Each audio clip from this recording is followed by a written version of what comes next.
It's time.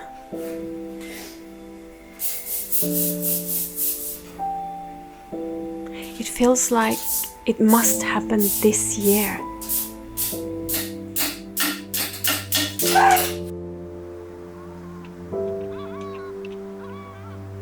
If hope has flown away in a night or in a day, in a vision or in none, is it therefore the less gone? Is all that we see or seem but a dream within a dream?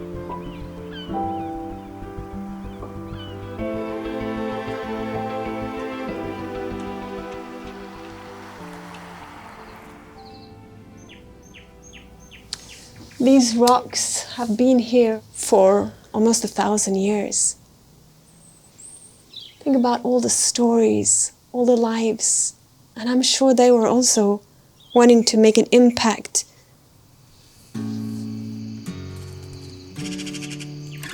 One of my earliest dreams was to become a filmmaker, but it was more expensive and difficult in those days, so instead I worked in the theater. After some years, it felt empty, and I started seeking God's will for my life. I got married, I had 5 kids, went on the mission field. Life happened. Time went, and the dream of making films died. Almost. I now live in the small, sleepy town of Skien, Norway. Not many filmmakers to make a team with here, but the town has a great legacy. The earliest remains of a church in Norway is found here. It's also the place of the first independent church of Norway and the first Pentecostal church of Northern Europe. And not least, the birthplace of the famous playwright Henrik Ibsen, who wanted to wake up the people to think great thoughts. My vision is to use dramatic art and media to wake up the people as well and help them to see the reality of the gospel. But what seeds to plant in my filmmaking business? How can I know what will bear fruit and what won't? I will have to start with something that can hone my skills and in time generate some income. I've decided to grow a YouTube channel. I'm doing interviews, publishing testimonies.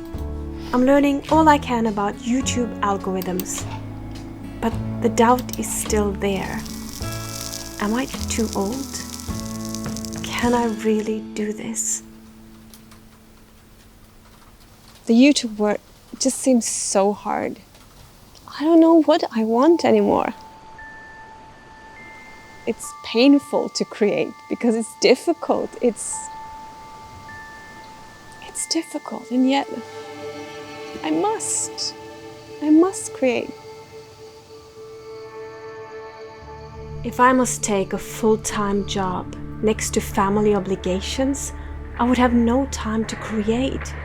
And if I can't create, it feels like I have no purpose, no future.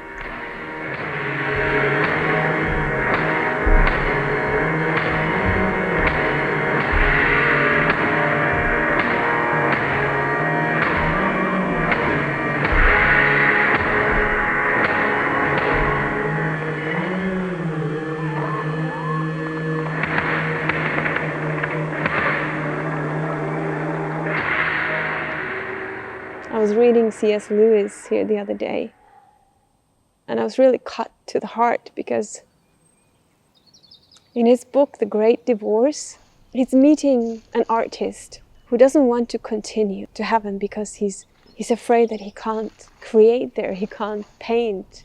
And when he understands that there is nobody to show the beauty of eternity to, because they have it, they are already there, he's unsure if he wants to be there. That cut to my heart because I know in my priorities in life, that's what it looks like. That I rather want creation than the Creator Himself. That I want the shadow instead of the real thing. I don't want to waste 1 minute, not 1 second. And yet my striving to not waste time makes me lose time because I'm not present. I'm not resting in His presence, trying to make an impact, trying to break out of the confines of time. Maybe redeeming the time is not just using the time well and being productive, but striving to enter His rest. I want to have substance, create something of substance. I think He's calling me to build this business without stress. Look at the flowers of the fields, look at the birds. That's what God is telling us. Have faith.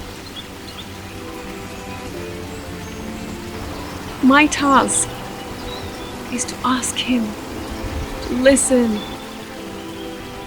and to trust and wait for Him to do the work. He is the Creator, and I want to be like Him. I want to create like Him. Create something real, something that has the potential to become real, just like me. I have the potential to become real.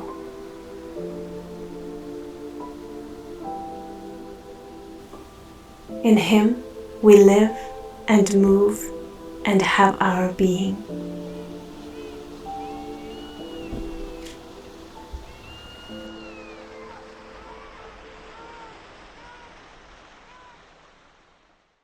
See then that you walk circumspectly, not as fools, but as wise, redeeming the time, because the days are evil.